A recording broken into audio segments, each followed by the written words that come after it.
Welcome back, dear viewers. You're still watching The Breakfast Show live on Nile TV International. It's now time for our first topic of discussion for today, and we're going to be tackling women's empowerment in Egypt and the efforts exerted by the state to encourage and to boost women empowerment nationwide. And to shed more light on this topic, we're most delighted to be joined here in the studio by Dr. Nora Sadek, and she's a human resources and development specialist. First of all, good morning, doctor, and thank you so much for joining us. Good morning. Good morning, Dr. Nora. So first, how do you see efforts exerted by the government in the last period to empower Egyptian women? Good morning. First of all, I'm very happy that we're talking about this subject. Yes. I'm very proud to be involved in such an effort. President Abdel Fattah el-Sisi is clearly showing his full support to empowering women. His efforts are clearly and highly noted when it comes to empowering women socially and economically. For the first time in an unprecedented situation in Egypt, we have now 8 female ministers, and this is something that's noted all over the world. Also, with regards to the Egyptian Houses of Representatives, we have more than 90 female lawmakers. So these are all things that are clearly noted, and we are very proud that we have come to this in Egypt today. Yeah. So let us speak about the challenges, the current challenges. Despite all the efforts that you have kindly mentioned, Egyptian women are still facing some challenges. If you can elaborate on that. I'll tell you something. It is known that in previous times, women didn't feel that they were righteously deserving these positions or felt fear. They didn't have the confidence to find themselves in a situation where they could actually target a certain job or a certain title. They felt that it's always going to men. And we are trying to change this, eradicate this mentality. Because in today, you can see women are taking amazing roles. They are CEOs of companies, of banks. There is businesswomen. There is principals of schools and universities. So now, in today's day and age, women are able and more than capable of attaining these goals of becoming, I don't want to say totally equal to men, but definitely we are taking the positions which previously were taken by men. So how can equality be achieved for women nowadays? So, well, there are so many different efforts, different national government associations, different councils. We are trying to even go out of Cairo. We're not only to talk about only Cairo. Egypt is huge. So let's say, for example, in Beni Suef, there is something called the Better Life Association for Development and Training. And it focuses on gender equality, women's empowerment. It tackles several issues such as education, health, and economic empowerment. I think a lot of the mentalities are changing. Women understand that they have rights. Women understand that they are able to go out into the workplace. They're able to get education. Education is accessible now to people in these rural cities. So at any age? At any age, at any age. And a lot of people who go out for charity organizations, what they do is actually they will sit with these women one-to-one, explain to them, you can go and seek education, you can seek training, you can develop yourself. So we are empowering women's minds, not only, and this will have an effect socially and economically overall. Dr. Nora, also, if you can tell us about what could be the means of support provided to women in order to make them capable of assuming leading posts and taking the lead either in different domains, politically, economic, in business, and so on and so forth. Okay, actually for the last year we've had a lot of efforts on various areas. For example, I have to mention Dr. Maya Morsi, the head of Egypt's National Council for Women. She's doing a great effort towards raising awareness overall. She holds conferences not only nationally, she invites people from the region, from North Africa, Middle East. It's all heading towards getting together in this region, empowering women, giving them the tools and skills necessary to achieve these goals. Allowing them through the internet, through meetings, through training sessions, reaching out to the women, tell her, come, this is a safe environment, this is a place where we can help you, you can get information, you can get access to training, and they can develop their skills, develop themselves economically, develop themselves emotionally. They need to know their rights. Women need to know that they do have rights. So, Dr. Nora, can you tell us more about the role of Egyptian women when it comes to achieving the goals of sustainable development? So with sustainable development, there are 4 parts, and one of the largest part, let's talk about, other than the economic part, is the technological advancement part. You have to realize that there's a lot of women in work, a lot of women and young women in schools and universities. We would like to give them the skills necessary to achieve the skills needed in the 21st century. We are now nearly 2020. If we are able to empower these women, you will be surprised about the economic growth. There was a conference, the National Consultation on Women's Economic Empowerment, organized by the Ministry of Investment and International Cooperation with the Embassy of Sweden. This was just last month. It highlighted that by increasing women's employment rates from the current 23% to 50%, you can actually achieve an overall growth by 7%. So there is an economic factor involved. It is an important subject. Yes. If we can shed more light on the stories of success or the women that are handling files in Egypt very successfully and taking the lead in what they're doing. Well, to be honest, there are so many women now, especially that we have all these amazing ministers, Dr. Hala Saeed, Dr. Sahar Nasr. Dr. Sahar Nasr, for example, with the Ministry of, in the Ministry of Investment and International Cooperation, is working on legislative reforms to change the policies, the investment policies for the economic empowerment of women. And this is actually attracting investors from the Middle East, from all over the world. And she's supporting these businesswomen who are coming to Egypt and making these new businesses, allowing for more jobs, for more opportunities for everyone. So it is an overall policy in the country that we are moving forward with. Yes. So tell us more about the importance of regional cooperation and sharing experiences when it comes to empowering women.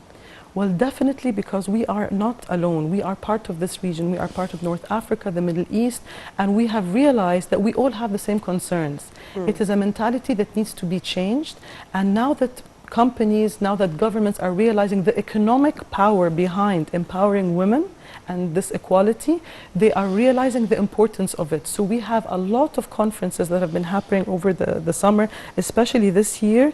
We have a lot of people who are discussing how important it is for the growth of a country, the growth of a nation, to empower these women. So it has become not only a national ordeal or a topic, it has become a regional topic now.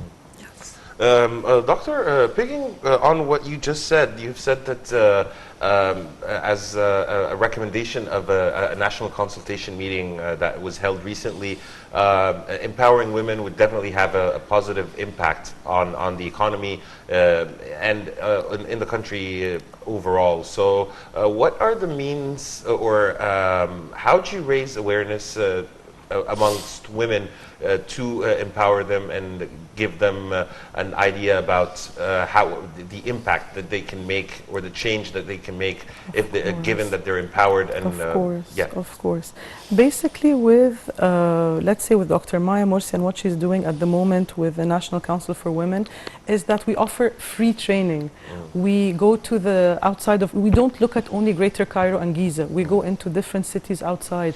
We go and we discuss with these people, of course, alongside the United Nations and different agencies. Yes. But what happens is that we have so many people who are involved. We're talking about hundreds, maybe more than hundreds. So tell us more about to what extent Egyptian women in rural areas are cooperating with you.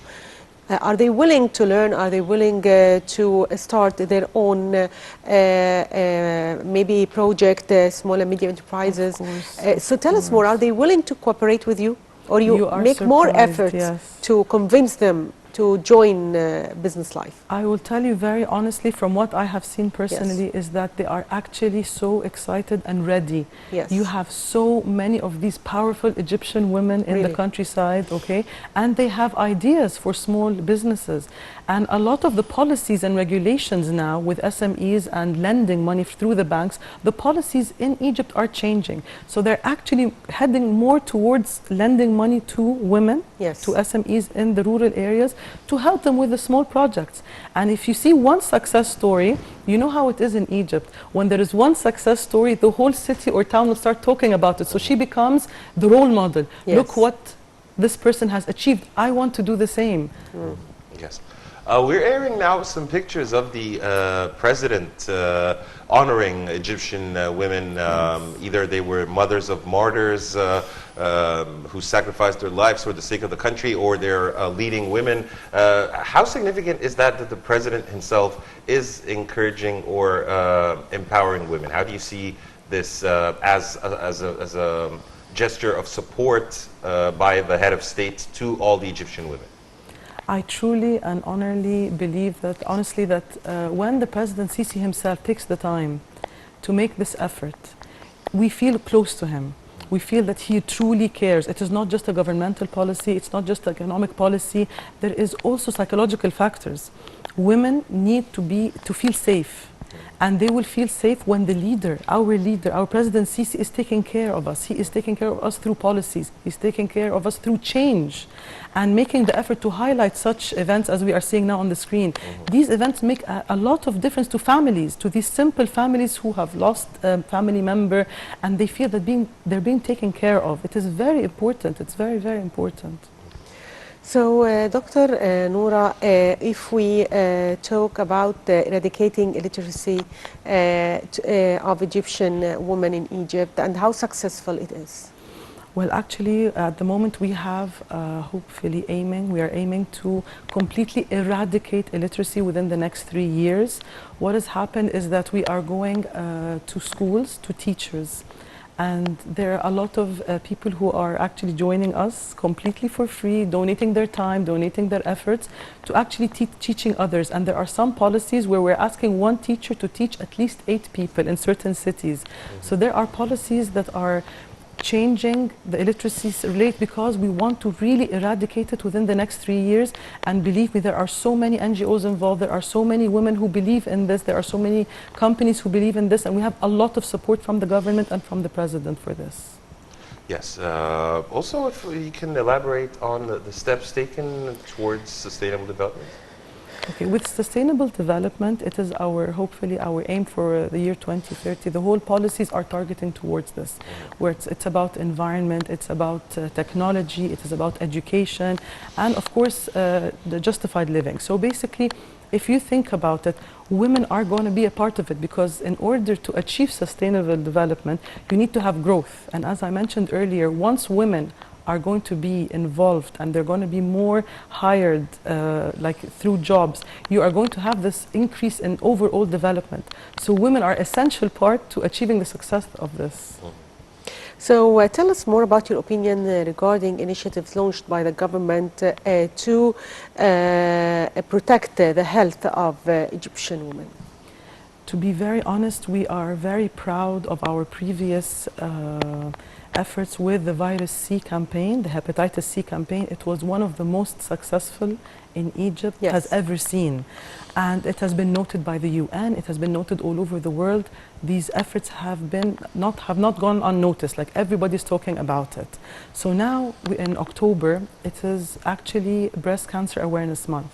We are very, very happy to say that not only locally and governmentally, and there's like an overall concept about awareness for breast cancer, this campaign, that there are a lot of even private institutions that are giving free mammographies, protecting women. You know, the Egyptian woman, the real Egyptian woman will always say, if I have some money, I will take care of my children, I will take care of my house. She will not think I need to go to a clinic to prevent. Preventative measures are not a concept that we as Egyptian women would sort of come naturally to us. We are givers. So to try and tell the women, it's for free, come, you are welcome, we are going to take care of you, because really awareness is vital and crucial to the preventative measures taken, because once you get it early, you catch it early, the whole journey becomes very much shorter, very much easier, and sometimes even completely eradicates breast cancer. Are there any other successful initiatives that you can shed light on when it comes to women's empowerment and involving women? To tell you honestly, we have numerous things, especially with health. Like these days, we have hospitals like Bahia. We have sort of different places, not only helping women through their health, also their psychology. Like I remember we had an event where we would go to these clinics, we would go to these hospitals and sit and talk with these women, see what we can do for them. We bring in some sponsors, we bring in some cosmetic sponsors, some other people that help them to make their day a better day. And with education, education is really crucial. The fact that you can get things online, you can go to these places for free, and you are these things have become accessible to women. In previous times, women would say, okay, I want to be better, I want to achieve more things, greater things at work, what can I do? But all these councils have the information readily available. The places you can go are very welcoming to you. So once women feel that they can go to these places, they feel that they can achieve so much more. Yes. Follow-up question. From the testimonials and the feedback you've got from these women that you've had the chance to sit and talk with, to what extent do they feel that the efforts being exerted and that steps, real tangible steps, are taken forward by the government or by civil society or by national councils towards women's empowerment? To what extent they feel the impact? Well, first of all, like I mentioned regarding the ministers, in which, like, this is so new to us. The fact that we have 8 women in our ministry, 8 successful, energetic, super powerhouses. We are so proud to have them. They are going to be, I mean, we're not going to deny the efforts of the men on the councils and in the ministries, but I'm saying it's the first time in Egypt, it's an unprecedented time, where these women, and they are role models. So I feel, oh my God, I can be like this person. I can actually achieve. If she can do it, then I can do it. And now we have so many success stories, as I said, in banks, in companies, in universities, with women achieving these titles, these success stories. They become role models to the younger ones, and they start to feel, okay, if she can do it, then I can do it as well. Also, it's worth mentioning that Minister of Tourism also participated at the global initiative to empower women and fill gender gaps in employment opportunities session as part of the World Economic Forum events in New York, and she promised to provide more job opportunities for women in her ministry. So how do you see the importance of this session? Like I had mentioned earlier, with growth, once the governments and the policymakers in Egypt have realized the importance that just a small number, we're talking about from 23% of employment rate to 50%, can actually increase an overall growth of 7%. And this is a big number. This is not something that we can discard. This is something essential. Yes. As we're recapping, Doctor, your final recommendations and comments. I want all the women to feel that Egypt is heading towards women empowerment and equality. I want women to reach out to these different organizations, whether governmental, whether private. I want women to feel that they can and will achieve. We are a very strong nation. Women here have to deal with a lot with family and children and obligations, and yet we are able and capable in the workplace to go out and succeed. I'm very proud to be an Egyptian, and I'm very proud to be an Egyptian woman. And I always, I'm supporting and helping all of the women to come. And if they're more than welcome to come to me, I'll help them out. And all the information is online now. And a lot of women, you will be surprised that even outside Cairo in the governorates, everyone has access to the internet. They know where to go. They know where the information is available and where they can find support.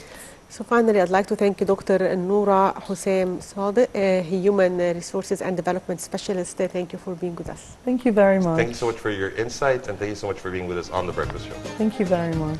And dear viewers, now we move on to a quick break, and then I'll be back to resume the remaining segments of The Breakfast Show live only on Nile TV International.